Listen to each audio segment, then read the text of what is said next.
السلام علیکم ورحمۃ اللہ وبرکاتہ، نحمده ونصلی علی رسولہ الکریم، اما بعد فاعوذ باللہ من الشیطان الرجیم، بسم اللہ الرحمن الرحیم، رب اشرح لی صدری ویسر لی امری واحلل عقدۃ من لسانی یفقہوا قولی۔ يا أيها الناس قد جاءتكم موعظة من ربكم وشفاء لما في الصدور وهدى ورحمة للمؤمنين۔ یا ایھا الناس قد جاءتکم موعظۃ من ربکم وشفاء لما فی الصدور وہدی ورحمۃ للمؤمنین۔ اے لوگو، بے شک تمہارے پاس تمہارے رب کی طرف سے عظیم نصیحت اور اس کے لیے سراسر شفا جو سینوں میں ہے، اور ایمان لانے والوں کے لیے سراسر ہدایت اور رحمت آئی ہے۔ انسان جسم اور روح کا مجموعہ ہے۔ جسم زمینی اجزاء سے بنا ہے، اس کی خوراک بھی زمین سے آتی ہے، جبکہ روح آسمان سے آئی ہے اور اس کی غذا بھی آسمانی ہے۔ انسان دنیا میں کتنی بھی مادی لذتیں حاصل کر لے، لیکن جب تک روح کی نشو و نما کا سامان نہ کرے کبھی خوش نہیں رہ سکتا۔ جس طرح جسم بیمار ہوتا ہے، اسی طرح روح بھی بیمار ہوتی ہے۔ قرآن مجید دونوں طرح کی بیماریوں کے لیے شفا ہے، خصوصاً جن کا تعلق دل کے ساتھ ہے۔ قرآن مجید کی جس آیت کا آج ہم مطالعہ کریں گے، اس میں اسی حقیقت کی یاد دہانی کرائی گئی ہے کہ یا ایھا الناس، اے لوگو، تمام لوگوں سے خطاب ہے، پوری انسانیت سے۔ اور خطاب کرنے والا کون ہے؟ اللہ رب العزت، جو تمام بادشاہوں کا بادشاہ ہے۔ کیا فرما رہا ہے؟ قد جاءتکم، تحقیق تمہارے پاس آ چکی ہے۔ کیا آ چکی ہے؟ موعظۃ، ایک نصیحت آ چکی ہے۔ کہاں سے آئی ہے؟ من ربکم، تمہارے ہی رب کی طرف سے آئی ہے، یعنی کسی اور کی طرف سے نہیں، اس کی طرف سے جس نے تمہیں پیدا کیا ہے، جو تمہارا خالق و مالک ہے۔ وشفاء لما فی الصدور، اور وہ شفا بھی ہے جو سینوں میں ہے، دلوں میں ہے، جو انسان کے اندر گھٹن ہے، تنگی ہے، تکلیف ہے، اس کا علاج بھی ہے اس قرآن میں۔ وہدن، اور ہدایت بھی ہے، ورحمتن، اور رحمت بھی، لیکن کس کے لیے؟ للمؤمنین، مومنوں کے لیے۔ نصیحت اور شفا تو پوری انسانیت کے لیے ہے، اور ہدایت اور رحمت اس کے لیے ہے جو ایمان لائے۔ تو خطاب یہ کیا جا رہا ہے کہ اے لوگو، تمہارے پاس قرآن آ چکا ہے جو تمہارے دلوں کو نرم کرتا ہے۔ موعظت وہ واعظ ہوتا ہے جو دلوں کو نرم کر دے، اور اس کی وجہ سے تمہارے احوال کی اصلاح ہوتی رہتی ہے، اور یہ تمہارے پاس تمہارے رب کی طرف سے اتارا ہوا ہے۔ تو یہاں پر قرآن مجید کی 4 صفات بیان ہوئی ہیں، اور یہ اس کی خاص خصوصیات ہیں کہ یہ نصیحت ہے، شفا ہے، ہدایت ہے اور رحمت ہے۔ سب سے پہلے موعظت ایسی نصیحت کو کہتے ہیں جو انسان کی توجہ دنیا کی مشغولیت سے ہٹا کر اللہ کی یاد اور آخرت کے دن کی طرف متوجہ کرے، اور اس سے دلوں میں رقت، دنیا سے بے رغبتی اور آخرت سے لگاؤ پیدا ہو۔ تو قرآن پڑھنے والے پھر ان صفات کے حامل ہوتے ہیں کہ ان کے دل نرم ہو جاتے ہیں اللہ کی یاد سے، اللہ کے اس کلام سے۔ دنیا کے مقابلے میں وہ آخرت کو ترجیح دینے لگتے ہیں، اور ان کاموں سے ان کی دلچسپی بڑھ جاتی ہے جو ان کی آخرت میں زیادہ فائدہ مند ہوتے ہیں۔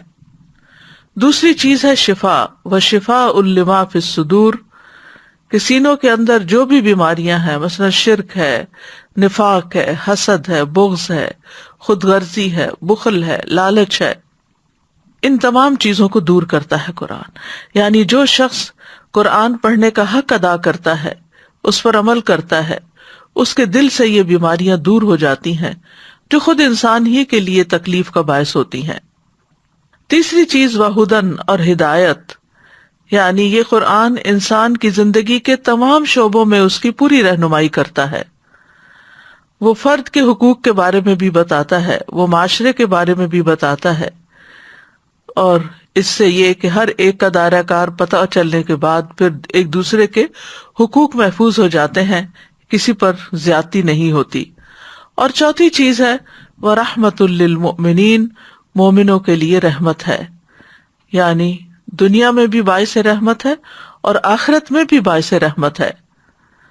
تو بہرحال قرآن شفا بھی ہے، ہدایت بھی ہے، رحمت بھی ہے، اور اپنے رب کی طرف سے ایک بہت بڑا تحفہ ہے ان لوگوں کے لیے جو اسے قبول کرنے والے ہوں۔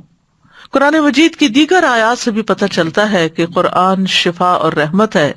سورۃ بنی اسرائیل کی آیت نمبر 82 میں اللہ تعالیٰ فرماتے ہیں وَنُنَزِّلُ مِنَ الْقُرْآنِ مَا هُوَ شِفَاءٌ وَرَحْمَةٌ وَرَحْمَةٌ لِّلْمُؤْمِنِينَ وَلَا يَزِيدُ الظَّالِمِينَ إِلَّا خَسَارًا، اور ہم قرآن میں جو کچھ نازل کرتے ہیں وہ مومنوں کے لیے تو شفا اور رحمت ہے، مگر ظالموں کے خسارے ہی میں اضافہ کرتا ہے۔ مجاہد اور قتادہ کہتے ہیں جو بھی قرآن کے ساتھ مجلس اختیار کرتا ہے تو جب وہ اٹھ کر جاتا ہے تو یا وہ اضافے کے ساتھ اٹھتا ہے یا کمی کے ساتھ اٹھتا ہے۔ یہ اللہ کا وہ فیصلہ ہے جو اس نے کیا ہے کہ یہ ایمان والوں کے لیے سراسر شفا اور رحمت ہے، یعنی جس کے اندر جتنا ایمان ہوگا اتنا ہی وہ اس قرآن سے فائدہ اٹھائے گا، اور جس کے اندر ایمان کی کمی ہوگی، جو اپنی جان پر ظلم کرنے والا ہوگا، اس کو نہ تو قرآن سے کوئی دلچسپی ہوگی، اور اگر وہ قرآن کی مجلس میں بیٹھے بھی، قرآن پڑھے بھی، سمجھے بھی، تو فائدے کی بجائے اس کو نقصان ہی ہوگا، کیونکہ اس کے اندر کے وساوس اس کو اللہ سے اور اس کی کتاب سے اور دور کر دیں گے۔ سورۃ فصلت میں آتا ہے کہ قرآن مومن کے لیے شفا اور ہدایت اور غیر مومن کے لیے بوجھ ہے۔ سورۃ بنی اسرائیل میں خسارے کا لفظ تھا، یہاں بوجھ کا لفظ ہے۔ قل هو للذین آمنوا ھدی وشفاء والذین لا یؤمنون فی آذانہم وقر وہو علیہم عمی، کہہ دیجئے یہ قرآن ان لوگوں کے لیے جو ایمان لائے ہدایت اور شفا ہے، اور وہ لوگ جو ایمان نہیں لاتے ان کے کانوں میں بوجھ ہے، اور یہ ان کے حق میں اندھا ہونے کا باعث ہے۔ تو اس بات سے ڈرنے کی ضرورت ہے کہ اس کتاب سے انسان ہدایت ہی پائے، کہیں ایسا نہ ہو کہ اگر اس کا حق ادا نہ کیا جائے تو یہ الٹا ہمارے خلاف حجت بنے اور بوجھ بنے، اور پھر ہم حق کی بات سے دور ہوں۔ تو اس سے یہ پتہ چلتا ہے کہ قرآن میں ہمارے لیے بہت سی نصیحتیں ہیں، لیکن یہ نصیحت کس کے لیے ہے؟ جو اس کو سمجھ کر پڑھتا ہے، اس کے معنی کو جان لیتا ہے، اور نصیحت کی غرض سے پڑھتا ہے، نصیحت حاصل کرنے کے لیے پڑھتا ہے، کیونکہ قرآن پڑھنے کے کئی مقاصد ہو سکتے ہیں نا۔ تو جو شخص اس کو ہدایت کے لیے اور نصیحت کے لیے پڑھتا ہے تو اللہ سبحانہ تعالیٰ اس کو عطا فرماتے ہیں۔ وعظ میں عام طور پر بندے کو کچھ چیزوں کی رغبت دلائی جاتی ہے، کچھ چیزوں سے ڈرایا بھی جاتا ہے۔ تو ایک واعظ جو ہوتا ہے وہ ایک ڈاکٹر کی طرح ہوتا ہے جو مریض کو کچھ چیزوں کے استعمال کا حکم دیتا ہے اور کچھ چیزوں کے استعمال سے روکتا ہے۔ تو قرآن بھی بہت سی چیزوں سے ہمیں روکتا ہے، یعنی اس کا واعظ کیا ہے کہ کچھ چیزوں سے وہ ہمیں روکتا ہے اور کچھ چیزوں کا ہمیں حکم دیتا ہے۔ قرآن کن کن چیزوں سے روکتا ہے؟ مثلاً فواحش اور منکرات سے روکتا ہے، ظلم اور زیادتی سے روکتا ہے، اور پھر قرآن کو ذکر بھی کہا گیا ہے۔ جیسے واعظ میں یا نصیحت میں ایک یاد دہانی ہوتی ہے، تو واعظ کا ایک اور لفظ جو ہے وہ ذکر بھی ہے، انا نحن نزلنا الذکر وانا لہ لحافظون، کہ ہم ہی اس نصیحت کو نازل کرنے والے ہیں اور ہم ہی اس کی ضرور حفاظت کریں گے۔ اور ایک اور جگہ پر آتا ہے وَلَقَدْ يَسَّرْنَا الْقُرْآنَ لِلذِّكْرِ فَهَلْ مِن مُدَّكِرٍ، کہ قرآن کو ہم نے نصیحت کے لیے آسان کیا ہے، تو کیا ہے کوئی جو نصیحت حاصل کرے؟ ابن قیم کہتے ہیں کہ قرآن کا نصیحت کے لیے آسان ہونا کئی اقسام پر مشتمل ہے۔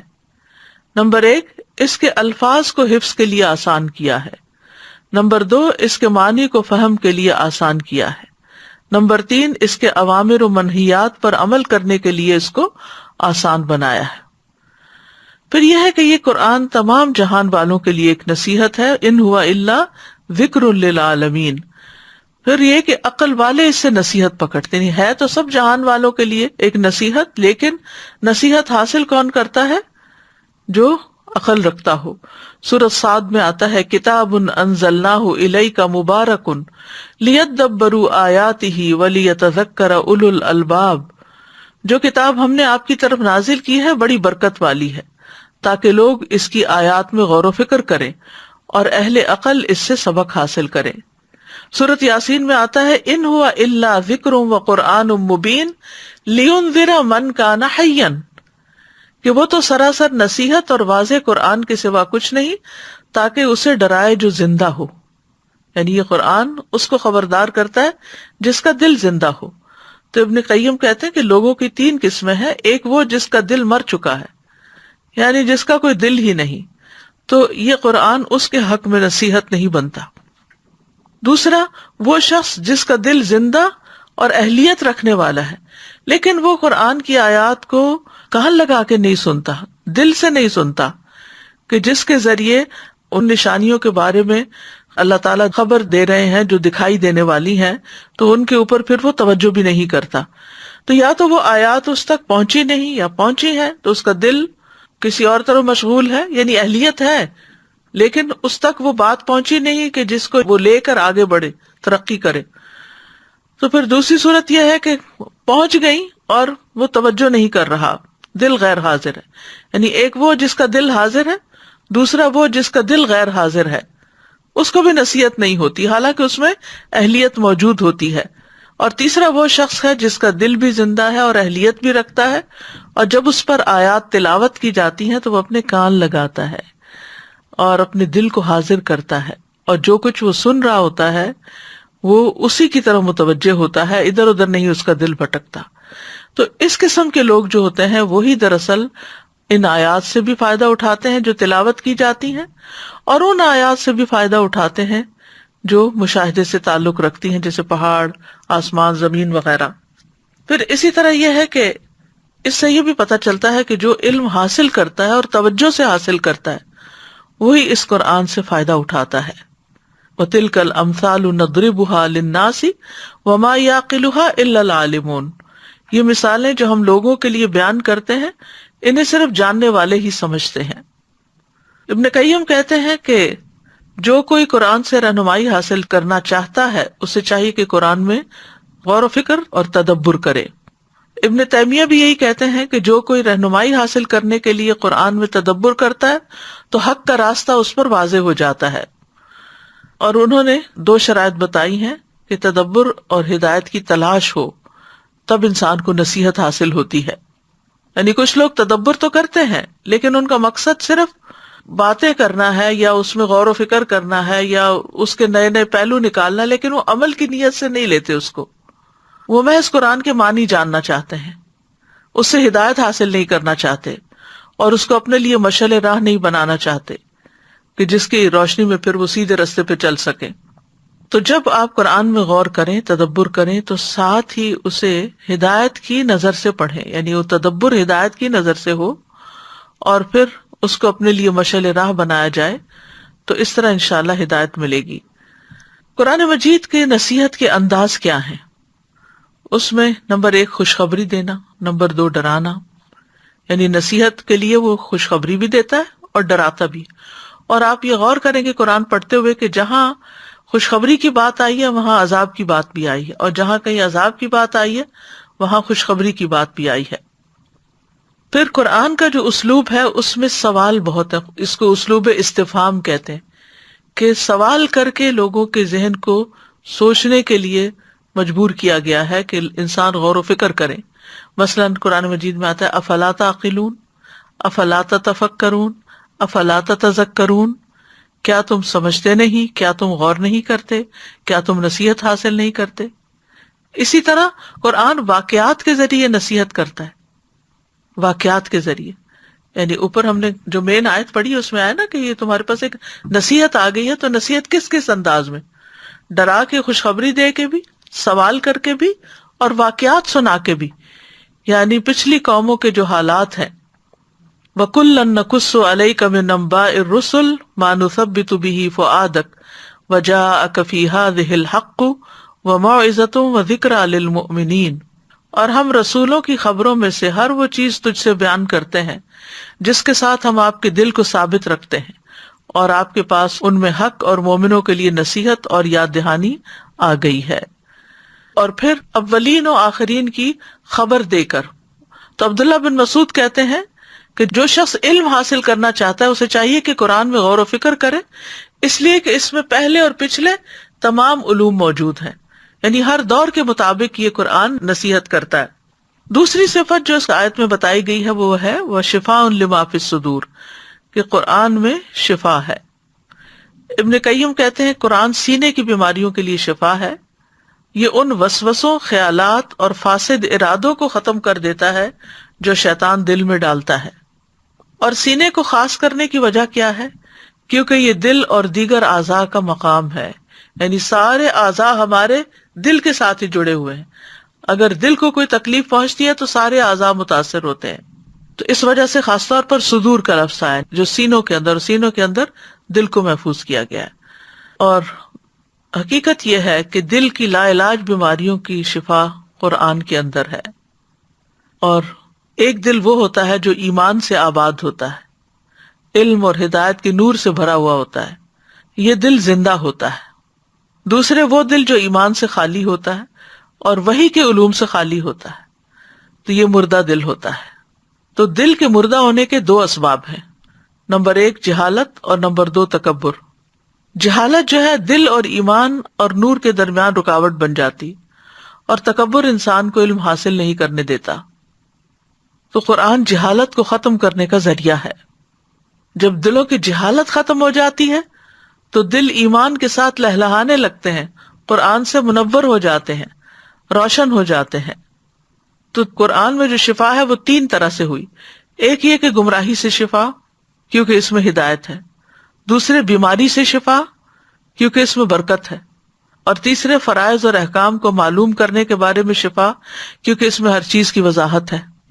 کیونکہ انسان یہ کہ پتہ نہیں چلتا کہ اللہ کو کیسے راضی کریں، کون سے کام کریں کون سے نہ کریں، تو قرآن اس کی خوب تفصیل بتا دیتا ہے۔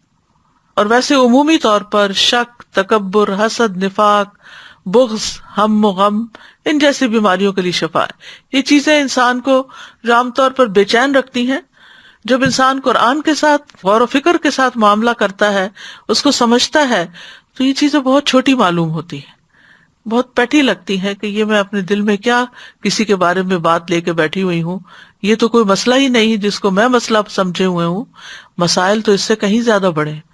اور حقیقت یہ ہے کہ قرآن انسان کو آخرت کی فکر لگا دیتا ہے، اور جب انسان کو آخرت کی فکر لگ جاتی ہے تو دنیا کے مسائل اور دنیا کے ہم و غم بہت چھوٹے ہونے لگتے ہیں۔ اور حقیقت ہے قرآن اپنے الفاظ اور اپنے معنی اور اپنے مفہوم کے اعتبار سے دلوں پہ اثر رکھتا ہے۔ اگر صرف اس کی خوبصورت انداز سے تلاوت ہی کی جائے تو وہ بھی ایک مرہم کا کام دیتی ہے۔ اسی طرح قرآن کے ذریعے اگر کسی کو نصیحت کی جائے تو وہ بھی دل پہ اثر کرتی ہے۔ تو اس کی نصیحت سے بڑی نصیحت کسی کی نہیں، اس کی نصیحت سے زیادہ قوی نصیحت کسی کی نہیں۔ اور جو شخص قرآن کے بغیر کسی اور چیز پر انحصار کر لیتا ہے وہ گمراہ ہو جاتا ہے، اور جو قرآن سے نصیحت حاصل نہیں کرتا اس کے لیے اور کوئی نصیحت کرنے والا نہیں ہو سکتا۔ یعنی جو اللہ کی نہیں مانتا پھر وہ اور کسی کی کیا مانے گا۔ روحانی بیماریوں میں عام طور پر جیسے نظر، حسد وغیرہ، جادو یا جنات کا اثر، اس طرح کی چیزیں عمومی طور پر لوگ ان کا شکار ہو جاتے ہیں اور ان کی وجہ سے پریشان رہتے ہیں۔ تو قرآن مجید کی تلاوت کرنے سے، خاص طور پر سورۃ الفاتحہ کی تلاوت کرنے سے ایسی بیماریوں کا علاج ہوتا ہے۔ لیکن اس کا یہ مطلب نہیں کہ قرآن صرف روحانی بیماریوں کا علاج ہے، قرآن جسمانی بیماریوں کے لیے بھی شفا کا باعث ہے، اور قرآن میں ہر بیماری کا علاج موجود ہے۔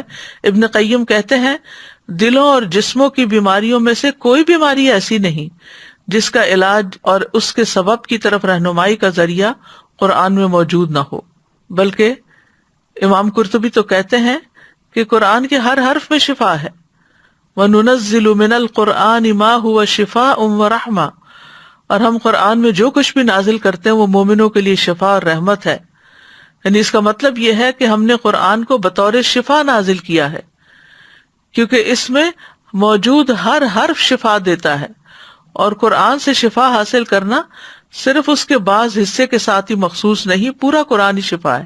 یعنی بعض اوقات لوگ صرف ایک ہی چیز کو لے لیتے ہیں اور باقی کو نہیں لیتے، تو اس میں یہ کہ پورا ہی قرآن شفا ہے، کیونکہ کسی بھی قسم کی بیماری رب کے کلام کا مقابلہ نہیں کر سکتی، اس کے آگے نہیں ٹھہر سکتی، کیونکہ یہ وہ کلام ہے اگر پہاڑوں پر نازل ہو جاتا تو اس کے ٹکڑے ٹکڑے ہو جاتے.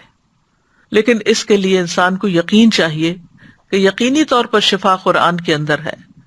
یعنی اس سے شفا کی اہلیت نہیں رکھتا کوئی مگر یہ کہ جس کو یہ توفیق ہو کہ وہ اس پر یقین کرے کہ یہ اللہ کا کلام ہے اور اس کے مقابلے میں کوئی بھی چیز ٹھہرتی نہیں. اور قرآن کے علاوہ کسی دوسرے کلام میں شفا نہیں، کہ اگر کوئی شعر و شاعری میں شفا ہے یا اور کسی کے کلام میں، تو ایسا نہیں. ابو نصر رملی کہتے ہیں ہم مکہ میں فضیل بن ایاس کے پاس آئے، ہم نے انہیں درخواست کی کہ ہمیں علم لکھوائیں، تو انہوں نے کہا کہ تم نے اللہ کی کتاب کو ضائع کر دیا ہے اور تم فضیل اور سفیان بن عیینہ کے کلام کو طلب کرتے ہو. بس اگر تم خود کو اللہ کی کتاب کے لیے فارغ کر لیتے تو جو کچھ تم چاہتے ہو تم اس قرآن میں اس کی شفا پا لیتے. یعنی سب سے پہلے اور سب سے اہم علم جو حاصل کرنا چاہیے وہ قرآن کا ہے، جو انسان کے لیے دنیا اور آخرت کی سعادت کا باعث ہے.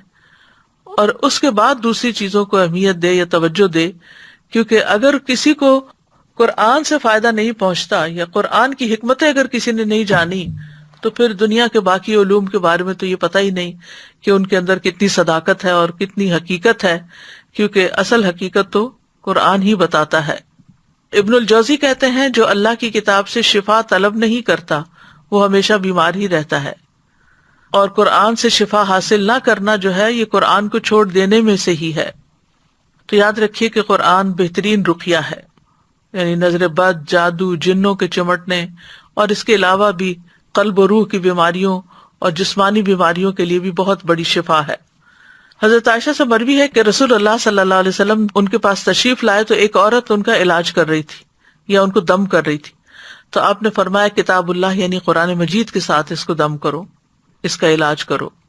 جب نبی صلی اللہ علیہ وسلم کو مرض الموت لاحق ہوا تو نبی صلی اللہ علیہ وسلم کے لیے حضرت عائشہ معوذات پڑھتی تھی اور آپ کے ہاتھوں پہ پھونک مارتی اور پھر آپ کے ہاتھوں کو جسم پر پھیر دیتی تھی. پھر اسی طرح یہ ہے کہ قرآن کے کچھ حصے جو ہیں جیسے سورۃ الفاتحہ ہے تو اس کا نام ہی الشفا ہے، یعنی سورۃ فاتحہ خاص طور پر شفا دینے والی ہے، کیونکہ اس میں اللہ سبحانہ تعالیٰ سے مدد مانگی جاتی ہے، ایاک نعبد و ایاک نستعین. پھر اسی طرح سورۃ البقرہ میں بھی شفا ہے. ابو امامہ کہتے ہیں میں نے رسول اللہ صلی اللہ علیہ وسلم کو یہ فرماتے ہوئے سنا کہ سورۃ البقرہ پڑھا کرو، کیونکہ اس کا پڑھنا باعث برکت ہے اور اس کا چھوڑنا باعث حسرت ہے، اور جادوگر اس کو حاصل کرنے کی طاقت نہیں رکھتے. پھر اس آیت سے یہ بھی پتہ چلتا ہے کہ قرآن ہدایت ہے. شہر رمضان الذی انزل فیہ القرآن ھدی للناس وبینات من الھدی والفرقان. رمضان کا مہینہ وہ ہے جس میں قرآن نازل کیا گیا ہے، جو لوگوں کے لیے سراسر ہدایت اور حق و باطل میں فرق کرنے کی واضح دلیلیں ہیں. پھر اسی طرح سورۃ بنی اسرائیل میں آتا ہے کہ یہ قرآن سب سے زیادہ درست رستے کی طرف انسان کی رہنمائی کرتا ہے. ان ھذا القرآن یہدی للتی ہی اقوم ویبشر المؤمنین الذین یعملون الصالحات ان لہم اجرا کبیرا. بلا شبہ یہ قرآن اس راستے کی ہدایت دیتا ہے جو سب سے سیدھا ہے، اور ان ایمان والوں کو جو نیک عمل کرتے ہیں بشارت دیتا ہے کہ ان کے لیے بہت بڑا اجر ہے. تو اس سے یہ پتہ چلتا ہے کہ اگر کوئی شخص واقعی ہدایت کا، سیدھے رستے کا، حق کا متلاشی ہے تو اس کو قرآن پڑھنا چاہیے، قرآن کو سمجھنا چاہیے. پھر اسی طرح یہ کہ یہ سلامتی کی راہیں دکھانے والی کتاب ہے. قرآن مجید میں آتا ہے قد جاءکم من اللہ نور وکتاب مبین یہدی بہ اللہ من اتبع رضوانہ سبل السلام. سورۃ المائدہ کی آیات ہیں جن کا مطلب ہے بے شک تمہارے پاس اللہ کی طرف سے ایک روشنی اور واضح کتاب آئی ہے جس کے ساتھ اللہ ان لوگوں کو جو اس کی رضا کے پیچھے چلے سلامتی کے راستوں کی ہدایت دیتا ہے۔ پھر اسی طرح یہ ہے کہ یہ کتاب زندگی کے تمام معاملات میں رہنمائی دیتی ہے، بشرطے کہ انسان رہنمائی کی غرض سے اس کی طرف رجوع کرنے والا ہو۔ قرآن مجید میں آتا ہے وَنَزَّلْنَا عَلَيْكَ الْكِتَابَ تِبْيَانًا لِكُلِّ شَيْءٍ وَهُدًى وَرَحْمَةً وَبُشْرَى لِلْمُسْلِمِينَ، اور ہم نے جو تجھ پر کتاب نازل کی اس حال میں کہ ہر چیز کا واضح بیان ہے، یعنی آپ زندگی کے کسی بھی مسئلے کے بارے میں اس سے رہنمائی حاصل کرنا چاہیں، اس کو پڑھتے چلے جائیں، آپ رہنمائی پا جائیں گے۔ امام شافعی کے بارے میں آتا ہے کہ انہوں نے ایک مسئلے کی تحقیق میں 300 بار قرآن کا مطالعہ کیا، 300 بار اس کو پڑھا، جب جا کر ان کو ایک آیت ملی جس چیز کی وہ تلاش میں تھے اس کا بھرپور جواب تھا۔ لیکن ہم عام طور پر ایک تھوڑا سا حصہ پڑھ لیتے ہیں، کہیں سے پڑھ لیتے ہیں، پھر کہتے ہیں کچھ سمجھ نہیں آ رہی، پھر چھوڑ دیتے ہیں۔ نہیں، پڑھتے رہیں اور بار بار پڑھتے رہیں، آپ دیکھیں گے کہ آپ کو اپنے مسائل کا، چاہے وہ کسی بھی قسم کے ہوں، ان کا حل آپ کو قرآن میں مل جائے گا۔ لیکن اس کے لیے جلدی نہ کریں، اس کے لیے وقت نکالیں۔ پھر صحیح مسلم میں آتا ہے کہ قرآن میں ہدایت اور نور ہے۔ زید رضی اللہ عنہ سے مروی ہے کہ رسول اللہ صلی اللہ علیہ وسلم نے فرمایا آگاہ رہو اے لوگو، میں ایک انسان ہوں، قریب ہے کہ میرے رب کا بھیجا ہوا میرے پاس آئے تو میں اسے قبول کر لوں، یعنی موت کے فیصلے کو، اور میں تم میں 2 بھاری چیزیں چھوڑے جا رہا ہوں، ان میں سے پہلی اللہ کی کتاب ہے جس میں ہدایت اور نور ہے، تو تم اللہ کی کتاب کو پکڑے رکھو اور اس کے ساتھ مضبوطی سے جڑے رہو۔ اور آپ نے اللہ کی کتاب پر بہت زور دیا اور اس کی خوب رغبت دلائی۔ پھر آپ نے فرمایا دوسری چیز میرے اہل بیت ہیں، میں تم لوگوں کو اپنے اہل بیت کے بارے میں اللہ کی یاد دلاتا ہوں، میں تم لوگوں کو اپنے اہل بیت کے بارے میں اللہ کی یاد دلاتا ہوں، میں تم لوگوں کو اپنے اہل بیت کے بارے میں اللہ کی یاد دلاتا ہوں۔ یہ بات آپ نے 3 بار فرمائی۔ پھر اسی طرح یہ ہے کہ یہ گمراہی سے بچانے والی کتاب ہے۔ نبی صلی اللہ علیہ وسلم نے فرمایا اللہ عز و جل کی کتاب ہی اللہ کی رسی ہے، جو اس کی پیروی کرے گا وہ ہدایت پر رہے گا اور جو چھوڑ دے گا وہ گمراہی پر رہے گا۔ جیسے کہ ایک اور حدیث سے پتہ چلتا ہے کہ یہ اللہ کی رسی ہے، اس کا ایک سرا اللہ کے ہاتھ میں ہے اور دوسرا بندے کی طرف ہے۔ اب اگر بندہ دوسرے سرے کو پکڑ لے گا، یعنی قرآن کو مضبوطی سے تھام لے گا، تو یقیناً وہ اللہ کا قرب حاصل کرے گا اور اللہ سبحانہ تعالیٰ کے رستے پر ہی چلے گا۔ پھر اسی طرح یہ شیاطین کی گمراہی سے بچانے کا ذریعہ ہے۔ عبداللہ فرماتے ہیں بے شک اس سیدھے رستے پر آمد و رفت رہتی ہے، یہاں شیطان آتے رہتے ہیں اور بلند آواز سے کہتے ہیں اے اللہ کے بندے اس دوسرے رستے پہ آ جاؤ، بس تم اللہ کی رسی کو مضبوطی سے تھام لو اور بے شک قرآن اللہ کی رسی ہے۔ یعنی جب انسان کے دل میں یہ خیالات یا وسوسے آنے لگیں کہ اس کام کو چھوڑ کر کچھ اور کر لیا جائے، تو عبداللہ بن مسعود کی یہ نصیحت یاد رکھیں کہ تم اللہ کی رسی کو مضبوط تھام لو، بے شک قرآن ہی اللہ کی رسی ہے، یعنی اس کو نہیں چھوڑنا۔ پھر اسی طرح قرآن کی تعلیم کی بدولت انسان کو روشنی اور فرقان ملتا ہے، حق کو باطل میں فرق کرنے کی صلاحیت ملتی ہے، صحیح اور غلط کی پہچان ملتی ہے۔ سورۃ الطلاق میں آتا ہے رسولا یتلو علیکم آیات اللہ مبینات لیخرج الذین آمنوا وعملوا الصالحات من الظلمات الی النور، ایک ایسا رسول جو تمہیں اللہ کی واضح آیات پڑھ کر سناتا ہے تاکہ ایمان لانے والوں اور نیک عمل کرنے والوں کو تاریکیوں سے نکال کر روشنی کی طرف لائے۔ تو چاہے غموں کا اندھیرا ہو یا جہالت کا اندھیرا ہو، کفر کا اندھیرا ہو یا نفاق کا اندھیرا ہو، کسی بھی طرح کا غم دل پہ چھائے، فکر اور پریشانی چھائے، تو پھر کیا کرنا چاہیے؟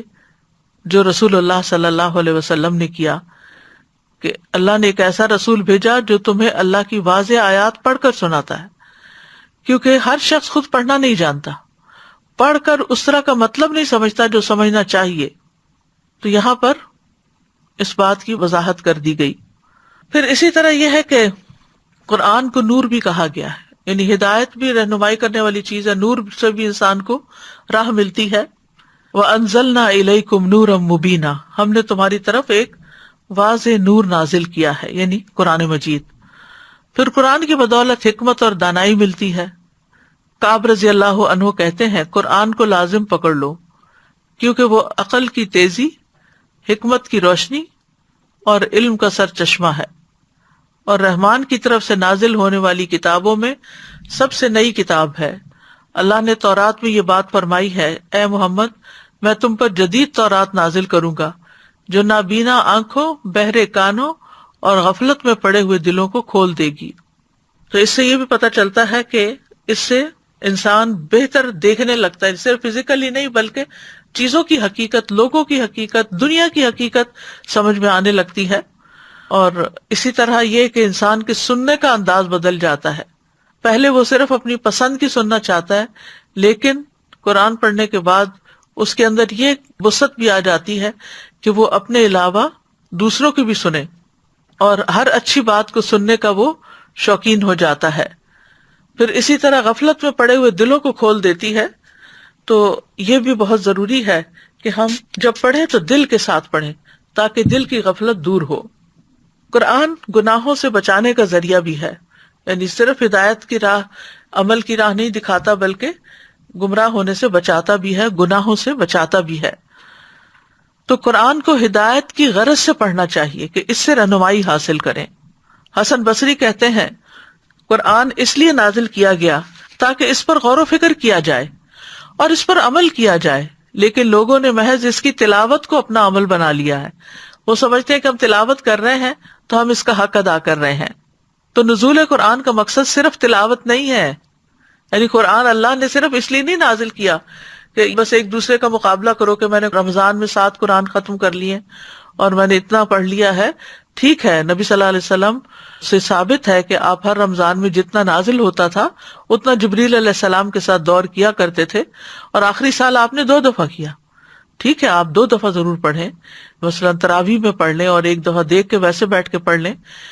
اگر آپ حافظ ہیں تو آپ اس سے بھی زیادہ پڑھ سکتے ہیں، اٹھتے بیٹھتے چلتے پھرتے آپ اپنے کاموں کے ساتھ ساتھ اپنا قرآن دہرا سکتے ہیں۔ خوش قسمت ہے وہ لوگ جن کو اللہ نے یہ صلاحیت بخشی ہے۔ لیکن یہ یاد رکھا جائے کہ قرآن صرف تلاوت کے لیے نہیں آیا کہ ہم اسی کے ہی ہو کر رہ جائیں یا اسی میں ہی کھو جائیں۔ قرآن تو ہمیں ہدایت دینے کے لیے آیا۔ قرآن کی سب سے پہلی آیت قرآن کا تعارف کرواتی ہے، ذالک الکتاب لا ریب فیہ ھدی للمتقین، کہ یہ کتاب جس میں کوئی شک نہیں، متقین کے لیے ہدایت ہے۔ یعنی یہ آئی ہی ہدایت دینے کے لیے، راہ دکھانے کے لیے، رہنمائی کرنے کے لیے، صحیح اور غلط کا فرق بتانے کے لیے۔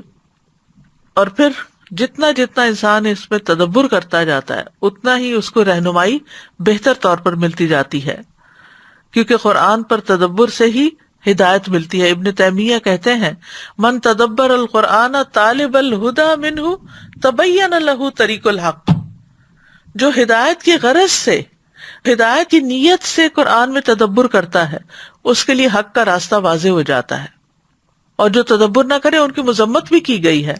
افلا یتدبرون القرآن ام علی قلوب اقفالها، تو کیا یہ لوگ قرآن میں غور و فکر نہیں کرتے یا ان کے دلوں پہ تالے پڑے ہوئے ہیں؟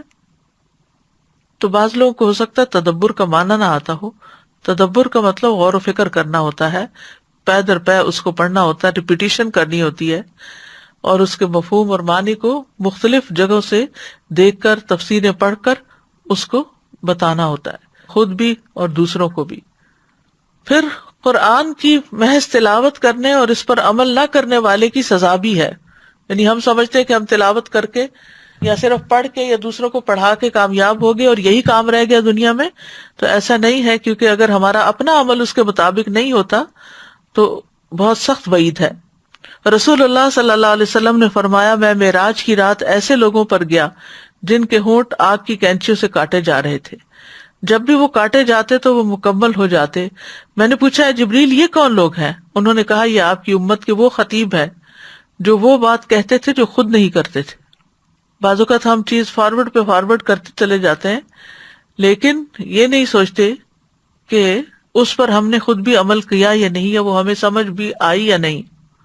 پھر اسی طرح یہ ہے کہ اگر کوئی شخص اس سے منہ موڑتا ہے، تکبر کر کے اس پر اڑا رہتا ہے، گویا اس نے کچھ سنا ہی نہیں، تو قرآن میں آتا ہے فبشرہ بعذاب علیم، اس کو دردناک عذاب کی بشارت دے دو۔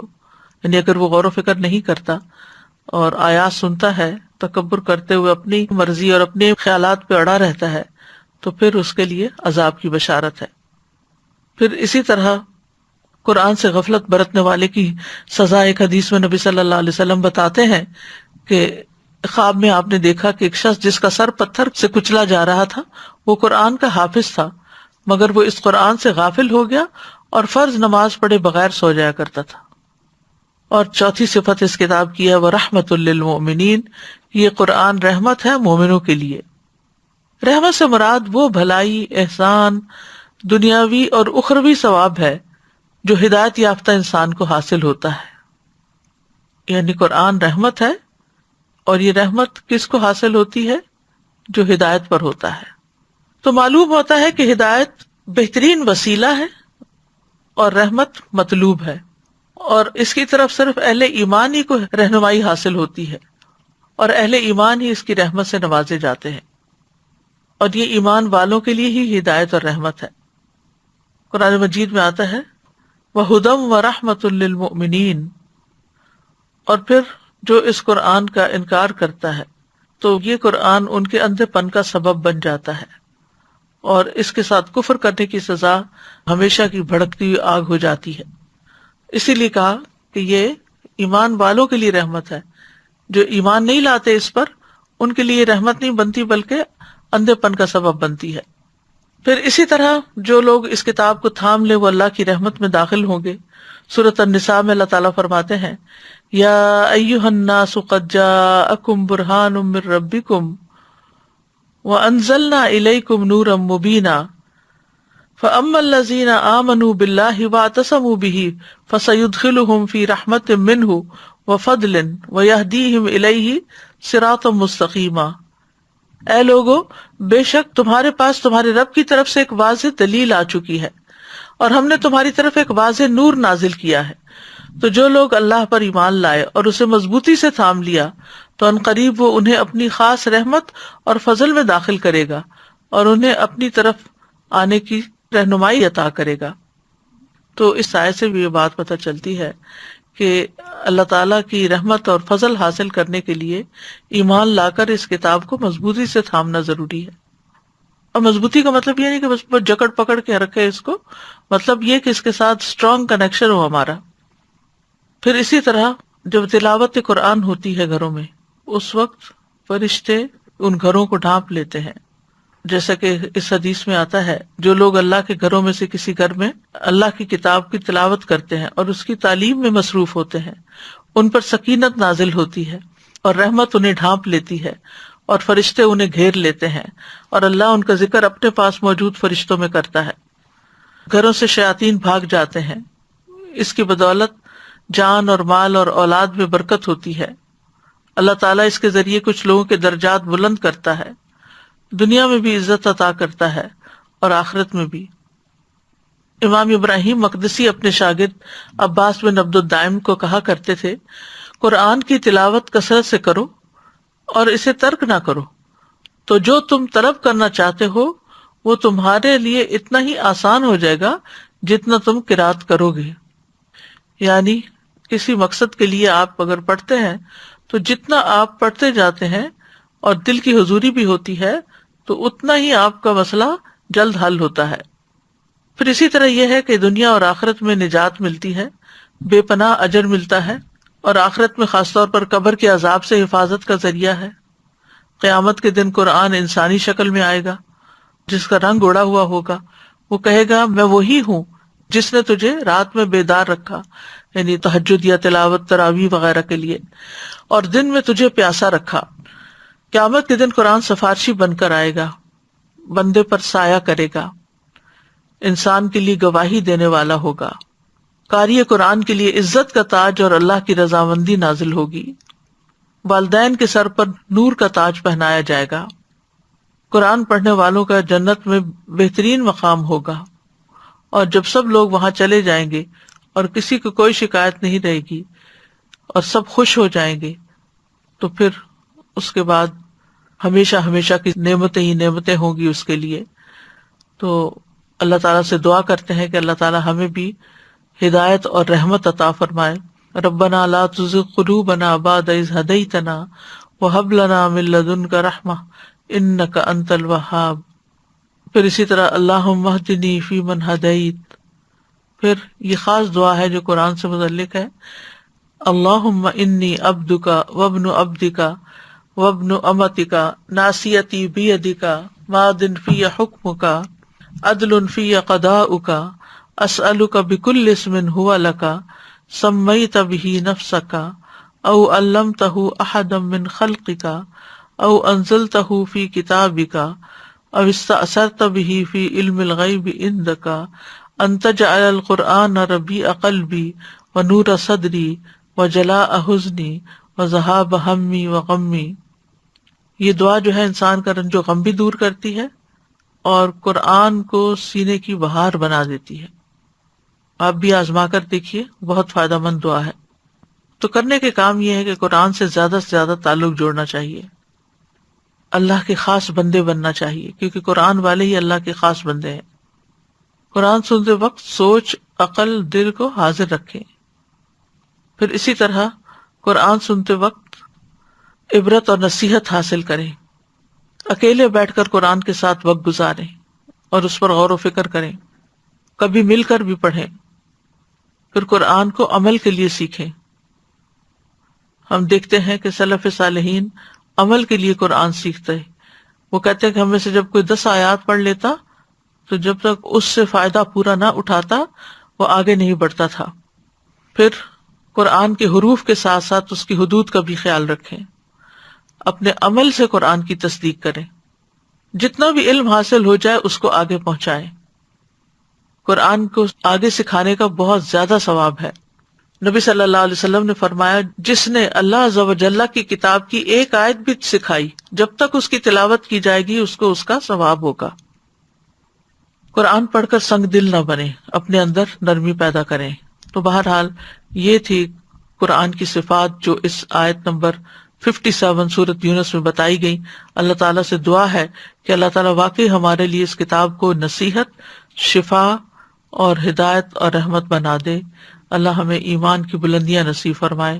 وآخر دعوانا ان الحمد للہ رب العالمین۔